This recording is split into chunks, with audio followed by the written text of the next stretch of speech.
आज हम रोम को एक युवा लड़की की नजर से देखने जा रहे हैं। ये रही वो। ये अपने पिता के विशाल घर के आंगन में अपनी तस्वीर बना रही है। इसका नाम डोमिटिया है और उम्र 5 साल। इसका बड़ा भाई 14 साल का है। नाम है ल्यूसियस डोमिटियस एहनोबाबस, जो पिता के नाम पर रखा गया। लड़कियों के नाम लड़कों जितने लंबे नहीं होते। अजीब बात यह है कि पिता अपने सभी बेटियों को डोमिटिया बुलाते थे। डोमिटिया, डोमिटिया। चलिए कॉलम पर डोमिटिया की तस्वीर को डोमिटिया थर्ड कहते हैं। इसकी एक बड़ी बहन डोमिटिया सेकंड है, जिसकी उम्र 7 साल है, और एक डोमिटिया फर्स्ट है जो 10 साल की है। एक डोमिटिया फोर्थ भी हो सकती थी, लेकिन 3 साल पहले जन्म देते समय मां की मौत हो गई। कंफ्यूज्ड? रोमन्स भी थे। वो लूसियस डोमिटियस एहनोबाबस जैसे 3 नामों की मेल लाइन से अपने वंश का पता लगा सकते थे, लेकिन उन्हें समझ नहीं आती थी कि किस डोमिटिया की शादी किससे हुई, कौन बड़ी चाची थी या बड़ी सौतेली मां। और इसी तरह की मुश्किलें उनके बारे में लिखने में आई। डोमिटिया थर्ड सिर्फ खंबे पर तस्वीर नहीं बना रही, वो सब कुछ देख रही है। ये सुबह का वक्त है और उसके पिता के सभी क्लाइंट्स और दोस्त उन्हें सम्मान देने के लिए घर पर उनसे मिलने आए। ल्यूसियस पपीडियस सेकेंडस 17 साल का लड़का है और अगले 5 से 7 साल में डोमिटिया सेकेंड से शादी करना चाहता है। वो अपनी होने वाली पत्नी को नहीं, बल्कि उसके पिता को लुभा रहा है। बेचारा ल्यूसियस नहीं जानता कि डोमिटिया के पिता को पता है कि उसका परिवार अमीर है, लेकिन उनके लिए वे अभी भी सबूरा से हैं। ये रोम का वो हिस्सा है जो नाइयों और वेश्याओं से भरा हुआ है। अचानक सभी आदमी पिताजी के साथ बाहर चले गए।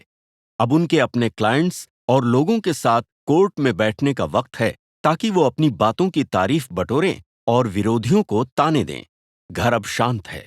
वे 7 घंटे तक वापस नहीं आएंगे, रात के खाने तक नहीं। लेकिन उन 7 घंटों में घर का क्या होता है? डोमिटिया, डोमिटिया और डोमिटिया पूरा दिन घर में क्या करती है?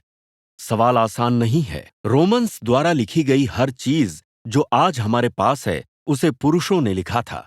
इसलिए महिलाओं की दिनचर्या को जानने में मुश्किलें आती हैं। फिर भी हमारे पास सिर्फ रोमन पुरुषों का इतिहास नहीं हो सकता। आइए आगे देखते हैं। हम आंगन से शुरुआत कर सकते हैं। यहाँ पर एक बड़ी हैंडलूम है, जिस पर पिताजी की नई पत्नी एक टोगा बुन रही है। डोमिटिया, डोमिटिया और डोमिटिया को एक ऊन रोल करने का काम दिया गया है, जिसका इस्तेमाल टोगा को बुनने के लिए किया जाएगा, जो लगभग 10 मीटर लंबा और अंडाकार होता है। रोमन्स को उनकी पत्नियों का ऊन पर काम करना अच्छा लगता था। ऐसा बहुत सारी रोमन महिलाओं की कब्रों पर लिखा है।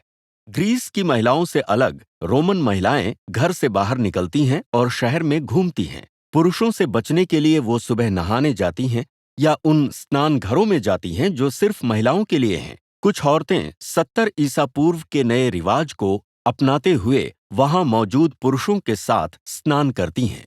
हालांकि पुरुषों के बीच उनकी कोई जगह नहीं है, जैसे कि फोरम में, अदालत में या फिर दरबार में।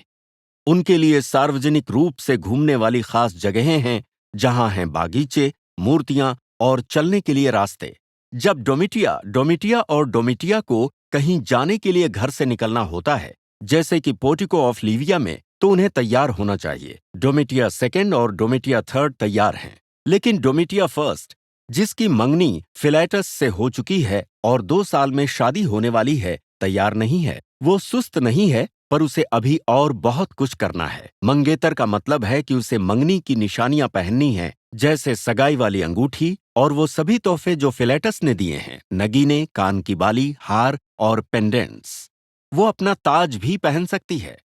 ये गहने कहते हैं कि मैं उस 19 साल के लड़के से शादी कर रही हूं जिसने मुझे ये सामान दिया है। इंतजार में डोमिटिया सेकेंड और डोमिटिया थर्ड अपनी गुड़ियों से खेल रही हैं, जो शादी के लिए सजी धजी उनकी बहन की छवि को दर्शाती हैं। एक दिन इन गुड़ियों को उनकी शादी के दिन घरेलू देवताओं को समर्पित किया जाएगा। ओके, हम तैयार हैं। लड़कियां कुछ हट्टे कट्टे गुलामों द्वारा उठाई गई पालकियों में बैठी, उनके साथ अंगरक्षक भी हैं। पोर्टिकस ऑफ लिविया में वे अपनी आंटी से मिलेंगी। गुलामों ने उन्हें कंधों पर ऊंचा उठाया हुआ है, इसलिए लड़कियां पर्दों से भीड़ भरी सड़कों को देख सकती हैं। शहर घूमते हुए वो कोलिसियम से गुजरें और फिर पोर्टिकस ऑफ लिविया के लिए बंद पहाड़ी पर चढ़ने लगे। इसे लिविया ने बनवाया था, जो पहले सम्राट ऑगस्टस की पत्नी थी। यहाँ पहले वेडियस पोलियो का घर था। वो अच्छा आदमी नहीं था। उसने एक बार अपने फिश पॉन्ड में एक गुलाम को ईल्स को खिलाने की कोशिश की, क्योंकि उससे एक बर्तन गिर गया था। सम्राट खाना खा रहे थे, इसलिए उन्होंने अपने गुस्से पर काबू किया। पालकियों को जमीन पर रखा गया और लड़कियां बाहर निकलीं, हाथ में हाथ डाले। साथ साथ वो सीढ़ियां चढ़ने लगीं। इस बंद बागीचे में कई खंबे हैं। डोमिटिया थर्ड जल्दी गई और एक पिलर पर चित्र बनाने लगी। डोमिटिया सेकंड भी वहां पहुंची, लेकिन पिलर के ऊपर बनी ग्राफिटी को पढ़ने लगी। उसने ग्लैडिएटर्स का एक चित्र देखा। उन्हें लड़ते हुए देखने की कल्पना की, कुछ ऐसा देखने की जिसकी उसे इजाजत नहीं मिलेगी। वो सिर्फ कोलिसियम के पिछले हिस्से से देख सकती है। वहां से उसे 50,000 दर्शकों का अच्छा दृश्य दिखाई देगा, लेकिन खून खराबे को बहुत कम देख पाएगी।